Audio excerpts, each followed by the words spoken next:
Your trauma is running your business and you don't even know it. Good evening, everyone. I recently had the privilege of sitting down with Nastasha Lownes, a woman whose journey from survival to softness is rewriting what it means to lead, to heal, and to build as a Black woman in America. Nastasha is not just an entrepreneur or a strategist. She is a living testament to the power of reclaiming your nervous system, your story, and your right to rest after years of fighting just to breathe. Her work is helping Black professional women step into what she calls a soft girl era, not as an escape from ambition, but as a radical reimagining of what strength can look like when it's no longer tethered to trauma. Nastasha has built a movement that centers nervous system safety, emotional honesty, and sustainable success for women who've survived the unthinkable.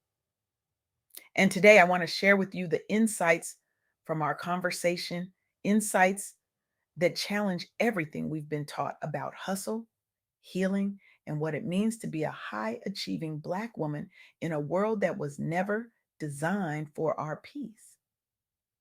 Let me start with something Nastasha said that stopped me in my tracks. She said, the soft girl era for Black professional women is not about being delicate or passive.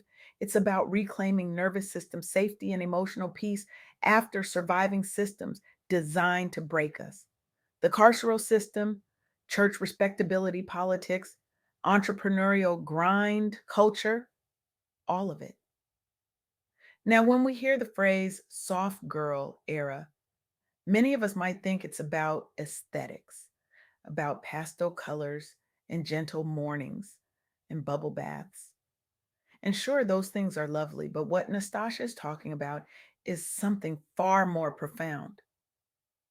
She's talking about a tactical strategy for high achieving Black women with trauma histories. She's talking about protecting our bodies from burnout, renegotiating our relationship with hustle, building businesses that don't mirror the same aggression and anxiety that once defined our lives. Think about that for a moment. How many of us are running businesses or careers that feel like survival mode? Because survival mode is all we've ever known. How many of us are leading teams, managing households, showing up for everyone, but we're doing it from a place of unhealed wounds? Nastasha's insight is this: your trauma will run your business if you don't heal it. Let me say that again. Your trauma will run your business if you don't heal it. For Black women who've survived drugs, aggression, betrayal, federal charges, chronic anxiety, those experiences don't stay in the past. They show up as overworking, fear based decisions, toxic partnerships, chaotic money habits. If we don't address the nervous system and emotional impact, we end up recreating the same instability in our brands and careers that we thought we left behind. And here's where it gets even more challenging. Nastasha also said this: being the preacher's daughter, the strong Black woman, the comeback story, that's not enough. Titles and narratives are not healing. We have to talk candidly about spiritual bypassing unprocessed trauma from federal nightmare experiences and how those wounds show up in our leadership style, hiring decisions, brand voice, and relationships with money. So let's talk about what that looks like in real life.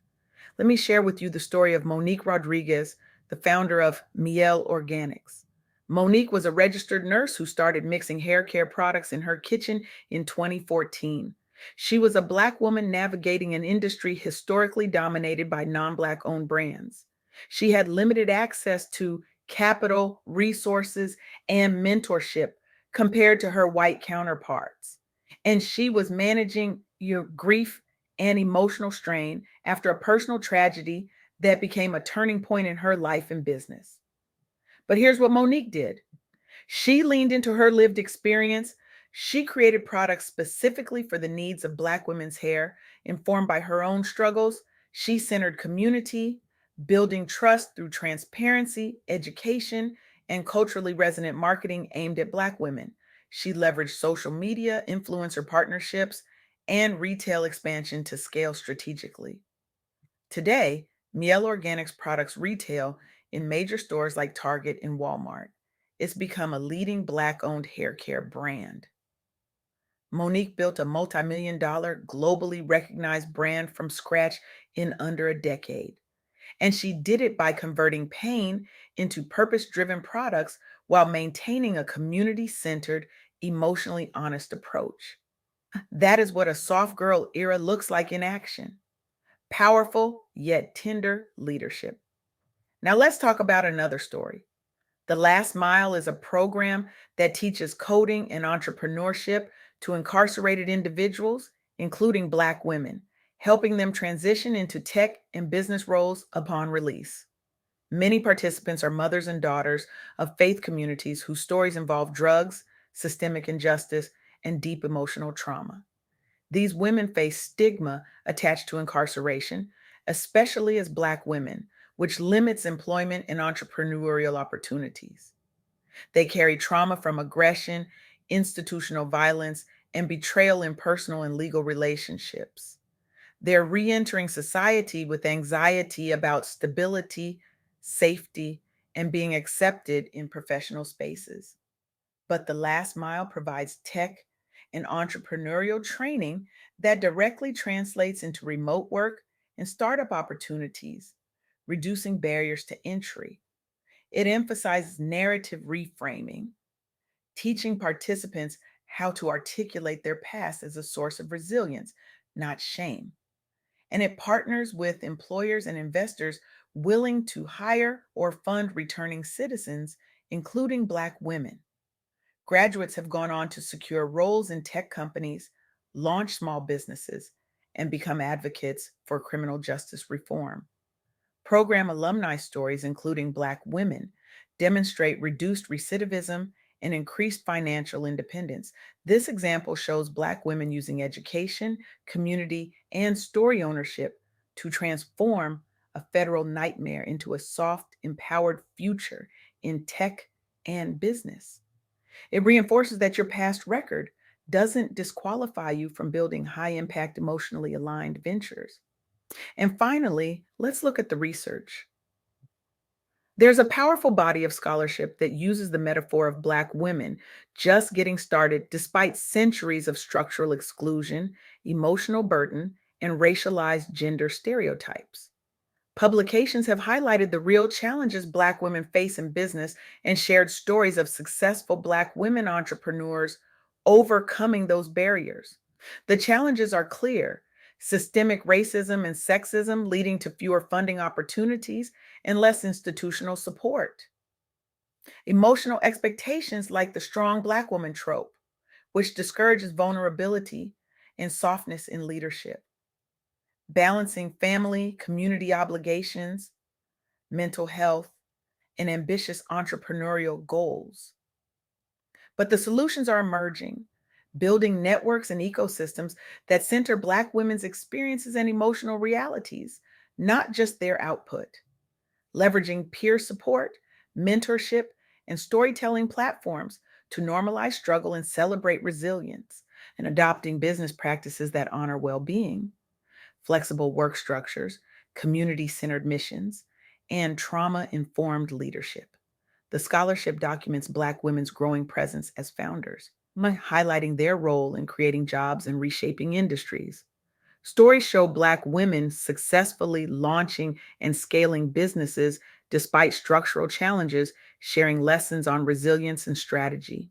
For listeners, this research validates that feelings of burnout, anxiety, and over responsibility are not personal failures.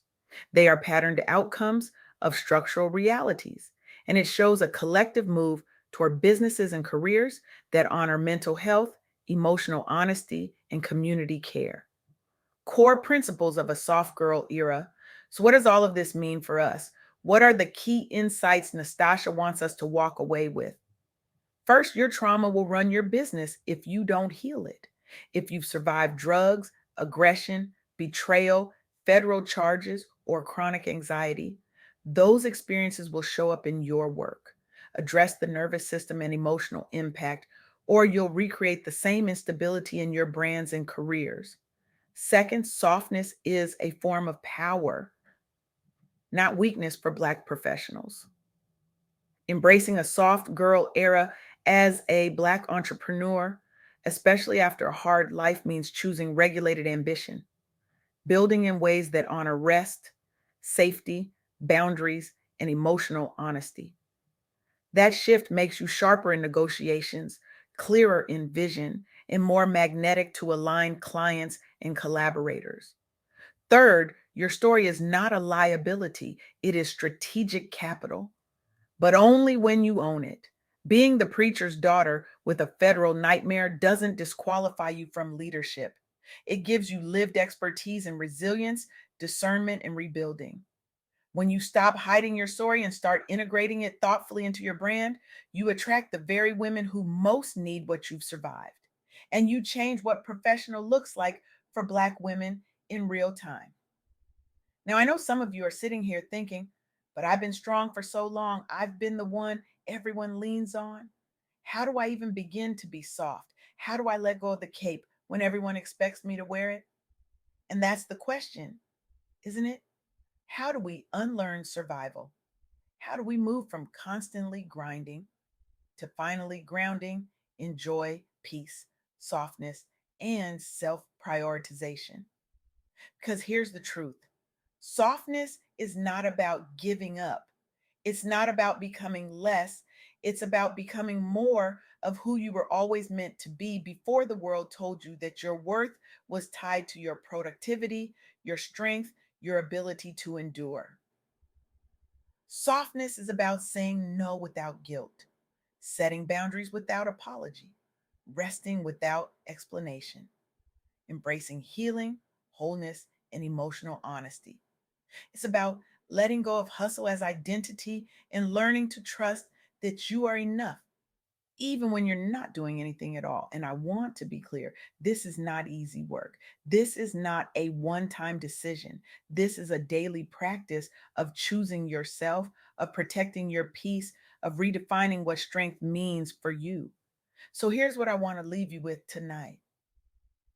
If your business or career never made you prove your strength again, if it finally felt safe, soft, and honest, of what would you do differently starting this week? What is one boundary, one healing practice, or one courageous conversation you're willing to initiate in the next 7 days to move closer to that version of you? Because the world doesn't need another burned out Black woman carrying everyone's burdens. The world doesn't need you running on fumes and fear. The world needs you healed, whole, free, soft, not because you're weak, but because you're finally strong enough to let go. And here's the disruptive truth nobody wants to say out loud: your grind is not a badge of honor. Your exhaustion is not proof of your commitment. Your ability to survive chaos does not mean you have to keep living in it. You were not put on this earth to be a martyr, you were put here to be free. So I'm asking you tonight, what are you willing to release? What old story, what toxic partnership, what fear based decision are you ready to let die so that the softer, truer, more powerful version of you can finally breathe? Because when you heal, you don't just change your life, you change your lineage, you change what your children see, you change what your community believes is possible. You change the entire narrative of what it means to be a Black woman building something beautiful in this world. So go home tonight and ask yourself, am I building from a place of healing, or am I building from a place of hurt? And if it's the latter, what is one thing I can do this week to shift that? The soft girl era is not a trend, it's a revolution. And it starts with you choosing yourself unapologetically, powerfully, and without permission. Thank you.